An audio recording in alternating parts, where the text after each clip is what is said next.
All right, let's bring in our good friend TJ Rives, Bucs sideline guy, who was there on the sideline for the whole magical ride. And TJ, from the moment the day after Jameis threw that pass, and I said, Brady's coming to Tampa Bay, and they all called me crazy.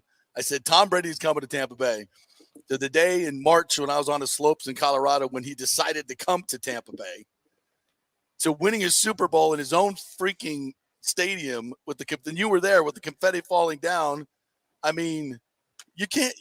The NFL scriptwriters got this one right. There's no question about that. They did. What a ride.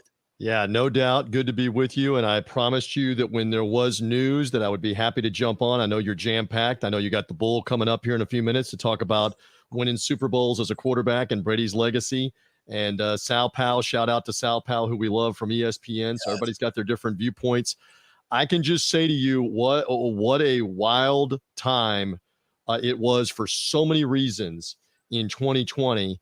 And to win a Super Bowl in your own stadium with Tom Brady at the helm, I mean, it was bizarre. I've said to you that all the way up until that final game, I had pretty well held the reality check together. But when he threw the second touchdown to Gronkowski late in the first half, and you're looking at Brady celebrating with Gronkowski in the end zone that's painted Buccaneers in Buccaneer colors at Raymond James Stadium, I had a moment. I don't mind telling you, it's not a senior moment yet for me, but I had a moment like, are we really watching this? Is this real life? Is this really happening? And it did happen, Buccaneer fans. So we will always have that. Obviously, it was a 13-win season a year ago in 2021 that had promised that you maybe had a chance to contend or go back to the Super Bowl and maybe win it again. It did not work out. And then, as I said to you the last time that we talked, this was a bonus. Did any of us, let's go back. Did any of us believe a third season? Did any of us believe, much less a fourth season, was going to be possible? So this was a bonus in 2022, and it was crazy. They had trouble scoring. It was frustrating. It was at times exhilarating at the end of games that had been frustrating. Yeah. But you still made the playoffs. You made the playoffs all 3 years, and you got to witness the greatest of all time to do it. And he did it in Buccaneer colors at the very end, and he proved to the Patriots and to everybody else, I still got it, and I can go somewhere else and win. So we take all those things into account, and now the Buccaneers have to move on, and he's doing the right thing by them in the time frame that they need it by saying, this is my decision. Now you can make your moves and do what you have to do with free agents, salary caps, players you're trying to bring back, contracts. So this is not something that could take until March to play out when free agency begins. So it's good that this is happening now. And now I'm curious, does he end up on the Fox pregame show, not in the booth? Does he end up on the Fox pregame show for the Super Bowl in 10 days? And is that the next chapter, or what happens with that? We don't know, but this is not unexpected. I've gotten so many texts and calls. Were you expecting him to retire? I believed he was, and I think you and I talked about this because we've talked a couple times off the air. I believed he was either going to play here or that was going to be it. That was the choice he was wrestling with.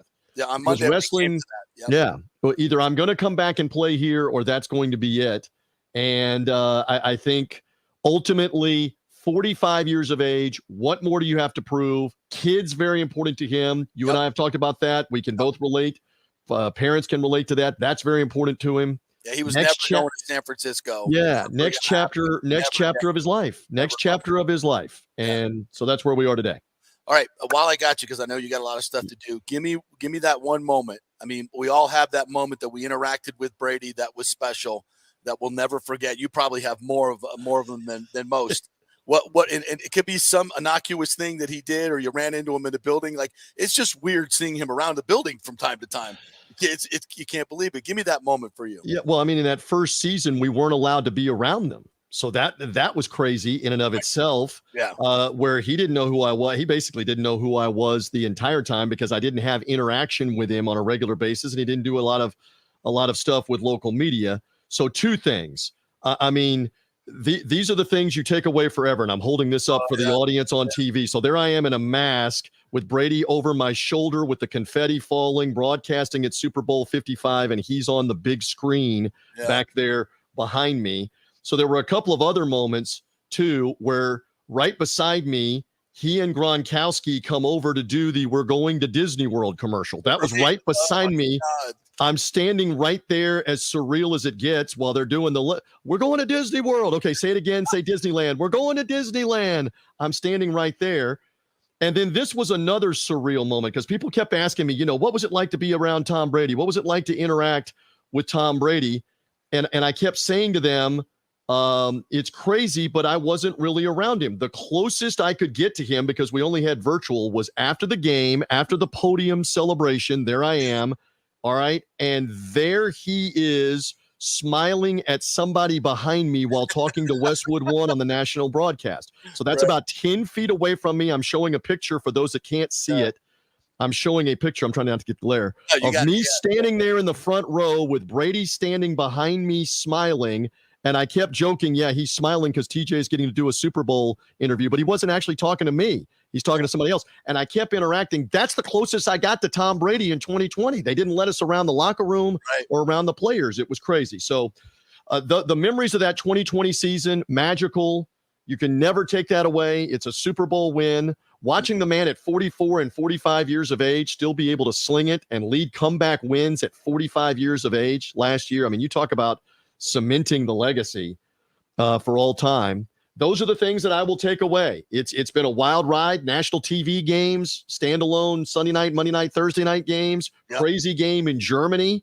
Yeah. So you have all these different memories, and we got to all share in this as broadcasters, fans, observers. We got to share in this for the last 3 years, and there are a lot of other franchises that would have loved to have had it for 1 year, and we got it for 3 years. For a game, my God, yes. Yeah.